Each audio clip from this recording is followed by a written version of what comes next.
In an industry racing toward total automation, one company had to recalibrate. Ford leaned hard on automated design checks and AI-assisted quality systems.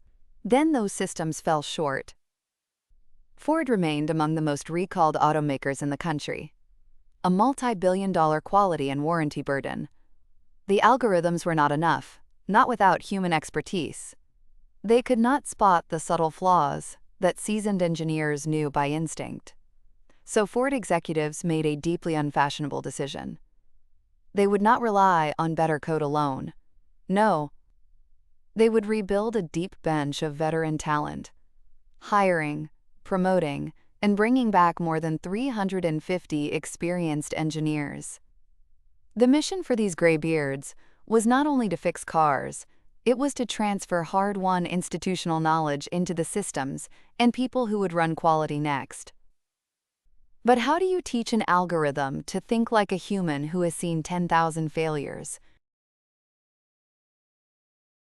That gap came with the receipt.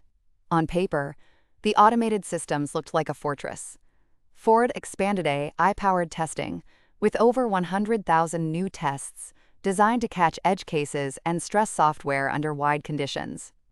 In practice, without enough institutional context, they were a sieve.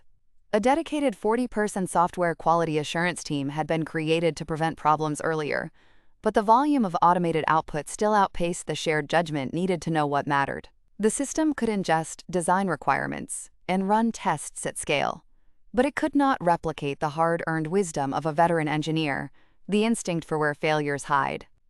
The exact blind spots decades of institutional knowledge would have caught. The bleed was spectacular. Ford remained among the most recalled automakers in the country.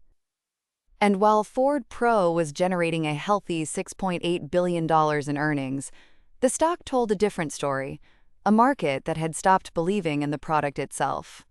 Every warranty claim, every headline about another recall, each one another shovelful of dirt on a brand built over a century. Quality problems were costing the company billions before anyone could fully plug the holes.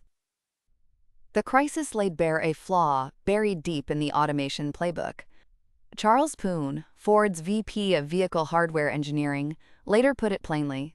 The company had mistakenly believed that introducing AI and adjusting design requirements alone would produce a high-quality product. They had maximized every measurable process except the one that mattered most, an awareness of their own limits.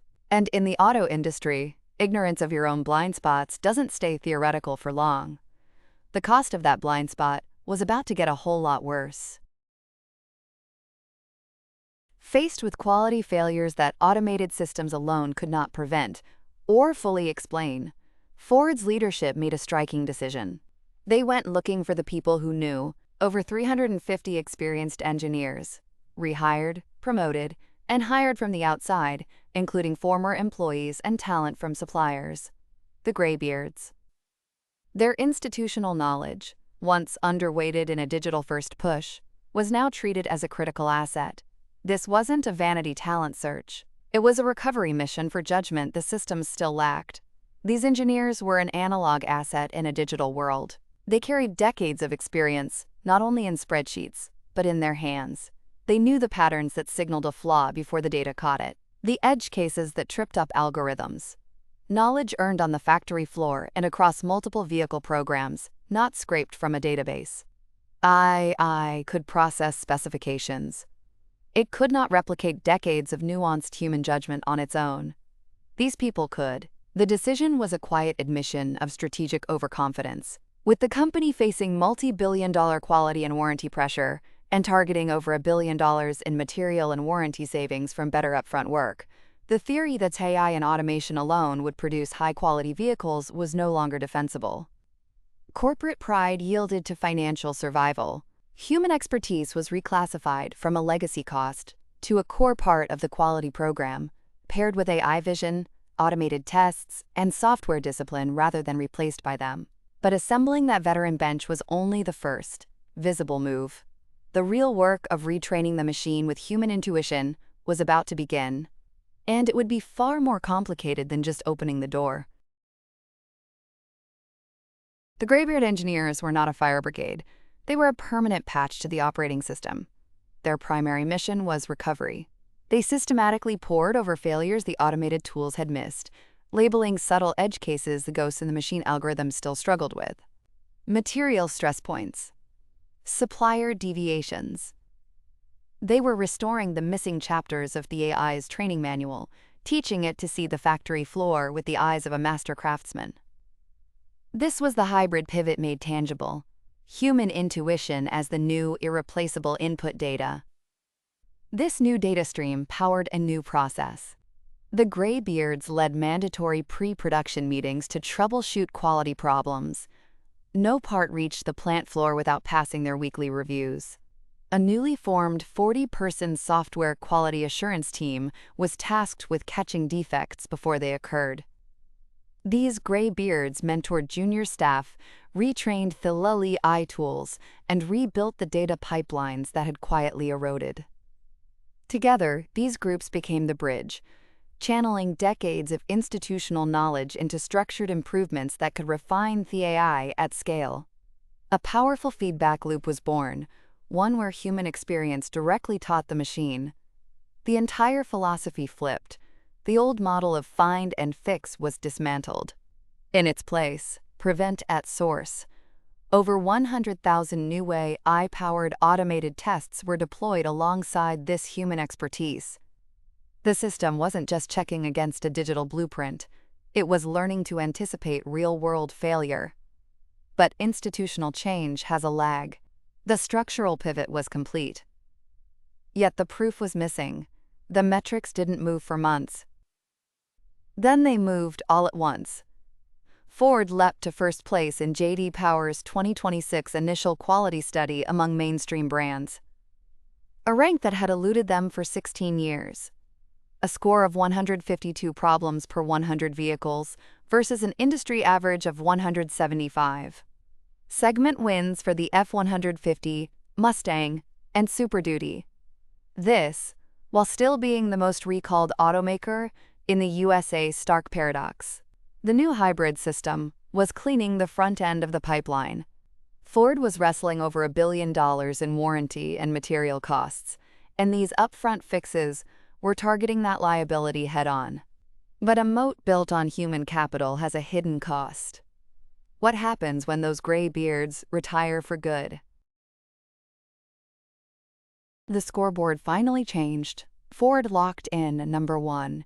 For the first time in 16 years, the automaker claimed the top mainstream brand spot in J.D. Power's initial quality study. A score of 152 problems per 100 vehicles. Industry average, 175.